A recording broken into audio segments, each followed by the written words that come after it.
locaux. Donc du coup, on nous reçoit et on nous entend, ce qui est quand même pas mal. Arrêtez bien que ce soit un petit peu avant. Mais... Voilà, donc la rencontre avec le préfet cet après-midi, ça va pas être exactement le même type d'intervention qu'on va faire. Moi je fais partie de la délégation. Là on a dressé un tableau de ce qui se passe dans nos entreprises, hein, vous avez compris, secteur par secteur, c'est pas glorieux dans chaque branche de nos boîtes. Production, transport, distribution, on n'a pas parlé des services partagés mais c'est pareil, c'est la même merde.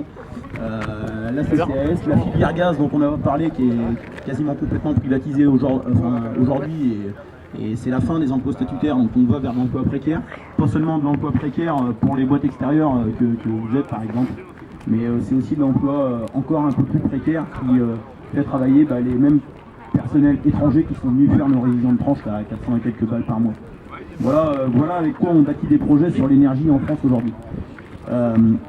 Donc nous, ce qu'on va aborder cet après-midi avec le préfet, c'est plus l'impact sur le tissu social et économique local, autour de la centrale EDF, mais aussi autour des différents sites des IEG. On vous a parlé des IEG, des industries électriques et gazières. Aujourd'hui, c'est 150 entreprises.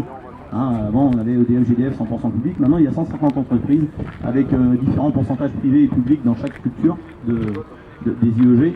Et en fait, autour de tous ces sites, il y a des gens qui vivent, hein, il y a des boîtes extérieures, il y a des commerçants, des artisans, il y a le milieu associatif, il y a tout ce qui est généré autour de ces sites. Donc c'est bien l'impact là-dessus qu'on va essayer de mettre en avant et d'expliquer au préfet qu'on va voir cet après-midi. On l'a déjà fait auprès de la communauté de communes, on l'a déjà fait auprès de quelques députés comme de Rugy, et puis ce que vous ne savez pas, mais pour les agents EDF, je vous l'explique maintenant, il y a eu une rencontre tripartite qui a été gagnée quand même par les luttes du 4 novembre, 24 novembre et 9 décembre.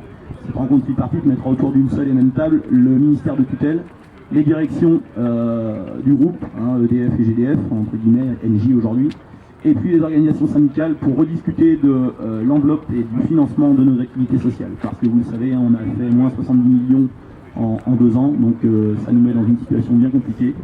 Et du coup, il y a quand même 2000 emplois permanents à la CCS, il y a à peu près 2500 emplois saisonniers, intérim et CDD, selon les pics d'activité et les saisons. Donc ça met encore l'emploi en difficulté, et je vous parle même pas de tous les intermittents du spectacle, toutes les structures que l'on fait travailler et fonctionner autour de nos centres de vacances et de nos restaurants méridiens. Voilà, donc il y a déjà cette rencontre, donc ça veut dire quand même que les pouvoirs publics commencent à s'intéresser à ce qui se passe. Et commence à nous entendre, donc c'est quand même, à mon sens, intéressant. Je ne vais pas aller beaucoup plus loin, je veux juste vous rappeler que le 26 janvier, Force ouvrière sera dans la bataille, mais la CGT y sera également. C'est un mouvement interprofessionnel pour défendre le service public. Le service public, ça nous parle à tous, c'est des bien grands mots, mais moi je vous rappelle quand même des choses. Hein, là ça concerne tout le monde, tout le monde. Le service public, pour certains, c'est un gros mot parce que c'est l'emploi des fonctionnaires. Qui seraient soi-disant nantis, soi-disant trop payés, soi-disant des ramiers. Je peux vous dire, moi j'en côtoie pas mal dans tous les secteurs d'activité. C'est comme dans toutes les structures, hein, d'accord ? Il y a le lot de tous les types de populations dans ces entreprises-là. Par contre, moi ce que je voudrais mettre en avant sur le service public, c'est que tant qu'on en était là, à EDF, GDF, on générait des profits considérables, qu'on réinjectait pour le système français, qu'on réinjectait dans de l'investissement, qu'on réinjectait dans les conditions de rémunération et les conditions de travail des agents qui travaillaient sur nos sites. Finalement, la santé économique, elle n'était pas trop dégueulasse. Le tarif pratiqué aux usagers, il était bon. Et le service rendu aux usagers, il était bon. Je vous redresse encore une nouvelle fois le bilan de 11 ans de privatisation de nos entreprises. Je ne sais pas si vous le savez, mais c'est plus 81% sur le prix du gaz, plus 45% sur le prix de l'électricité. Un service public pourri, vous savez tous autant que moi, on ne sait plus à qui s'adresser. Le RDF, Bleu Ciel, même nous on s'y perd alors qu'on est dans la boîte. Toutes les prestations qui étaient comprises dans votre facture auparavant, les petites interventions, tout ça, aujourd'hui c'est payant. Le service public est nul, le tarif augmente. Aujourd'hui on a un monsieur Lévy qui vient de rentrer dans notre boîte là, qui a dit qu'il fallait que ça augmente de 40% en 5 ans le prix du mégawatt en France parce qu'on est les moins chers d'Europe. C'est pour ça qu'il organise la pénurie. Parce que comme l'a expliqué Christophe, quand un produit est rare, eh bien, il devient cher. Eh bien, pour l'électricité, c'est ce qu'ils veulent faire. Pour le gaz, c'est pareil. Donc tout ça, c'est des schémas qu'on doit être capable de décrypter. Il faut qu'on arrive à batailler pour que ces systèmes-là ne s'implantent pas. Et quand on parle du service public, moi je vais juste vous évoquer un truc qui me fait presque vomir. Les hôpitaux, la santé. La santé, il n'y a rien. Il n'y a rien où on doit avoir plus de loyauté, plus de justice, plus d'équité sociale que ça. Pour moi, le terme hôpital privé, déjà, ça ne doit même pas exister. Donc le 26 janvier, je sais qu'on ne peut pas être sur toutes les batailles, je sais qu'on n'a pas tous envie d'aller manifester, je sais qu'on a l'impression d'être encore dans notre bulle de travail quand on milite de cette manière-là. Et putain, c'est quelle société on veut pour demain, quoi. Comment on peut accepter qu'il y ait des gens qui spéculent sur la santé des autres?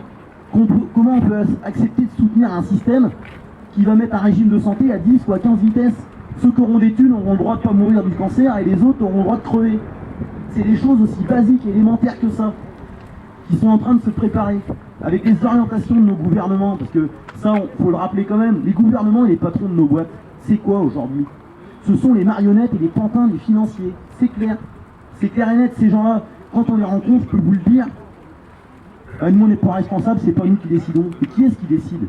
C'est 2-3 gros lobbying financiers qui tiennent les ficelles et les cordes du système.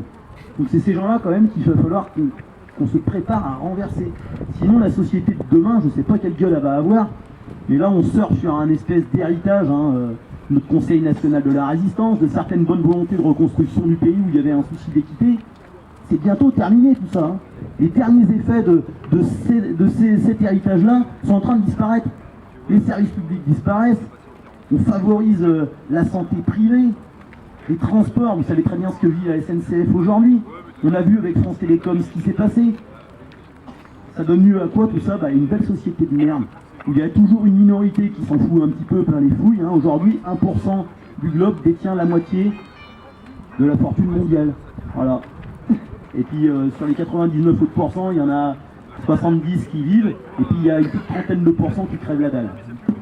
Moi je trouve pas ça terrible. Alors avant, la France n'était pas trop concernée par ces problématiques-là, on avait encore une classe moyenne qui était la majorité. La classe moyenne elle diminue de plus en plus. Donc tout ça, ça doit quand même alimenter nos réflexions, ça doit nous donner envie de nous positionner. Donc comme Christophe et comme Gwen et comme Damien, je vous encourage sincèrement à aller à la rencontre de nos collègues de GRT Gaz, de RTE. Aujourd'hui, il y a 11 entreprises des IEG qui sont présentes sur le département. C'est important qu'on aille se rencontrer, parce que quand les vraies décisions vont tomber, là, les prochaines réunions, il va falloir aller sur du reconductible, il va falloir aller sur du mouvement dur. Je peux vous dire, pour faire le tour des sites, les gens sont au taquet. Vous allez à Montoire, vous allez à GRT Gaz sous le pont, vous allez dans les différentes agences de distribution, les gens ils attendent que ça, d'avoir des vraies décisions, d'avoir des vraies choses entérinées pour partir dans les mouvements reconductibles et pour agir sur le coût de travail. Je pense que nos employeurs n'ont pas encore compris le merdier ambiant qui est en train de se créer et la mayonnaise à quel point elle monte. On a entendu parler de beaucoup de choses sur l'action, sur les outils de travail. Je pense que nos directions n'ont pas pris la mesure encore. Mais j'espère qu'elles vont finir par prendre la mesure, parce qu'à mon avis, on va arriver à des conséquences relativement dramatiques avec leur putain de politique financière qui occulte complètement l'intérêt général et l'intérêt des travailleurs de nos boîtes. Donc vraiment, soyons rassemblés, mobilisés, allons les uns vers les autres, arrêtons de nous mettre en opposition. Les collègues qui travaillent ici en sous-traitance, la CGT se bat depuis toujours pour qu'il soit au statut des IEG. Un seul site, un seul statut, ça c'est la volonté de la CGT. Il ne faut plus laisser l'opinion publique, les médias diaboliser l'action syndicale. Putain de merde, dans notre pays, on a des choses, on a des droits, on a des valeurs dans nos entreprises qui existent. C'est le fruit de l'action syndicale. On ne peut pas cracher là-dessus, quoi. Il faut arrêter de laisser diaboliser l'action syndicale et donnons-lui plutôt de la force, quoi. Moi, je suis militant. Ici, je suis content parce qu'on a une syndicalisation qui est croissante, on se sent soutenu. Les collègues ne nous prennent pas pour des charlots. Même les patrons commencent à nous donner une certaine forme de légitimité et puis ils ont l'air de commencer à nous trouver à moitié pas trop cons sur certains sujets. Putain, il faut qu'on se nourrisse de ça. Moi, ça me donne envie de me battre encore un peu plus. Mais il faut nous accompagner, quoi. Continuons à syndiquer, continuons à être présents dans les infos du personnel et continuons à nous bouger quand il y a besoin de nous bouger, parce que ça passera que par le rapport de force et que par la lutte. L'histoire a toujours montré que de toute façon, s'enfermer dans des réunions et discuter avec les politiques ou les patrons, ça ne nous amène rien. Tant qu'ils arrivent à faire ça, ils nous tiennent loin des troupes de terrain, et pendant ce temps-là, on passe plus les bons messages, et là, ils sont contents parce qu'eux, ils avancent. Donc c'est bien en se rassemblant et en menant des luttes qu'on arrivera à maintenir nos droits et à en gagner de nouveaux. Donc je vous encourage vraiment à continuer d'être rassemblés, aller les uns vers les autres. Merci de votre attention, et au gratin pour ceux qui doivent aller bosser. Merci.